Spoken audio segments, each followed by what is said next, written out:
नमस्कार दोस्तों, स्वागत है आपका। दोस्तों, जो खबर मैं आपको बताने जा रहा हूं वो ना तो किसी डिफेंस सोर्स ने दी है, ना ही किसी डिफेंस वेबसाइट ने दी है। ये खबर सीधी रिपोर्ट करी है रूस की सबसे बड़ी सरकारी न्यूज एजेंसी तास ने। क्योंकि इसे रिपोर्ट किया है तास एजेंसी ने, इसीलिए चीन और अमेरिका के इस समय होश फाख्ता हो चुके हैं।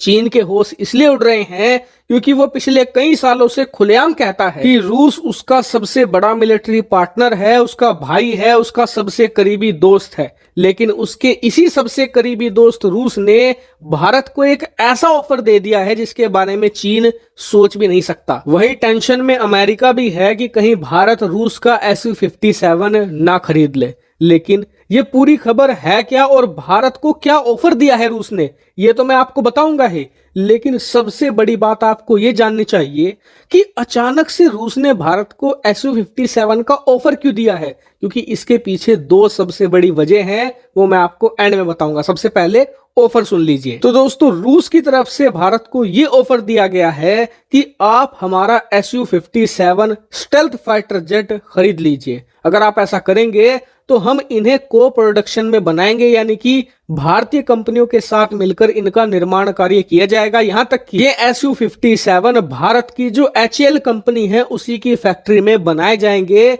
जॉइंट प्रोडक्शन के तहत, और इसको लेकर हमें कुछ टेक्नोलॉजी और ट्रांसफर भी किया जाएगा। स्क्रीन पर आप देख सकते हैं रिपोर्ट, जिसमें डिटेल से यह बात बताई गई है कि हाल ही में पिछले हफ्ते जब भारत में एशिया का सबसे बड़ा एयर शो हुआ था, एरो इंडिया, उसमें जो रोसोबोरोन कंपनी है रूस की, उसने भारतीय अधिकारियों के साथ डिस्कस भी किया है कि कैसे वो ज्वाइंट प्रोडक्शन कर सकते हैं भारत में Su-57 का। लेकिन आपको एक क्रिटिकल बात ये बता दूं कि इसी रिपोर्ट में एक बहुत ही खास बात कही गई है जिस पर ज्यादातर लोगों का ध्यान नहीं गया, लेकिन वो हद से ज्यादा महत्वपूर्ण है। दरअसल आप सभी लोग जानते हैं कि दुनिया भर में Su-57 को एक पूर्ण स्टेल्थ फाइटर जेट के तौर पर दर्जा नहीं दिया जाता। इसे पूरी तरीके से स्टेल्थ नहीं माना जाता। कारण है इसका L41F1 इंजन, और कई रिपोर्ट में यह बात निकलकर सामने आई है कि ये इंजन ही कारण है कि Su-57 इतनी ज्यादा मेहनत करने के बावजूद स्टेल्थ नहीं बन पाया है। ये ओवरहीट करता है, इसमें बहुत सारी टेक्निकल प्रॉब्लम है, जिस वजह से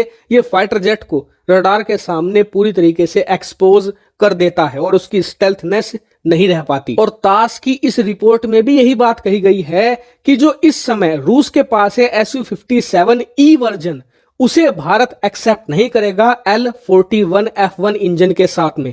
इसीलिए रूस एक नया वेरिएंट तैयार कर रहा है Su-57 का, जिसका नाम होगा Su-57M, और इस M वेरिएंट में एक नया अपग्रेडेड इंजन होगा जिसमें ये टेक्निकल प्रॉब्लम नहीं होगी। लेकिन आपको बता दूं कि Su-57M वेरिएंट अभी भी अंडर डेवलपमेंट में है। हालांकि रूस ने कहा था कि 2022 में हम इसकी टेस्ट और ट्रायल शुरू कर देंगे, लेकिन रूस यूक्रेन युद्ध की वजह से वो भी प्रोग्रेस नहीं हो पाया है, और इसीलिए कहा जा रहा है कि पूरी संभावना है कि भारत इस ऑफर को मना कर सकता है, क्योंकि Su-57M को पूरी तरीके से सर्विस में आने में कई साल लग सकते हैं। इसके अलावा इसकी कोई भी गारंटी नहीं है कि M वेरिएंट में E की तरह इंजन प्रॉब्लम्स नहीं होंगी। लेकिन सबसे ज्यादा बड़ा कारण जिसकी वजह से बहुत कम चांस है कि भारत इस ऑफर को एक्सेप्ट करे, वो ये कि ये एक double engine stealth fighter jet की कैटेगरी में आता है, और भारत इसी कैटेगरी का M का तैयार कर रहा है, वो भी डबल इंजन का होगा और स्टेल्थ होगा।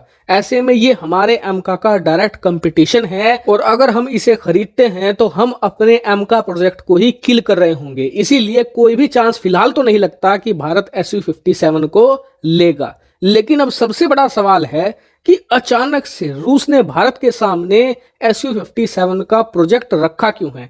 इसके दो कारण हैं। पहला कारण तो यह है कि पिछले 1-1.5 साल में ऐसी खबरें खूब निकलकर सामने आई है डिफेंस सोर्सेज के जरिए कि भारत बहुत ही कम संख्या में, यानी कि लिमिटेड अमाउंट में स्टेल्थ फाइटर जेट खरीद सकता है, ताकि हाल की जरूरतों को पूरा किया जा सके और चीन को प्रॉपर टक्कर दी जा सके। इतना ही नहीं, इसके बाद ये भी खबरें खूब आई हैं कि अमेरिका भारत को F-35 stealth fighter jet offer कर सकता है और भारत उन्हें खरीद भी सकता है, भारत उन पर विचार कर रहा है। अब इन खबरों से रूस थोड़ा विचलित है क्योंकि आज तक भारत ने ज्यादातर रूसी फाइटर जेट ही खरीदे हैं। हमने इतिहास में आज तक एक बार भी किसी अमेरिकी फाइटर जेट को नहीं खरीदा। अगर भारत अमेरिका की तरफ जाता है तो मतलब रूस की जो भारतीय मार्केट में डोमिनेंस है वो पूरी तरीके से समाप्त हो जाएगी। दूसरा बड़ा कारण है Su-75। दरअसल F-35 की खबरों के बाद रूस ने भारत के सामने अपना single engine Su-75 single engine stealth jet रखा था, जिसे भारत ने कुछ खास भाव नहीं दिया,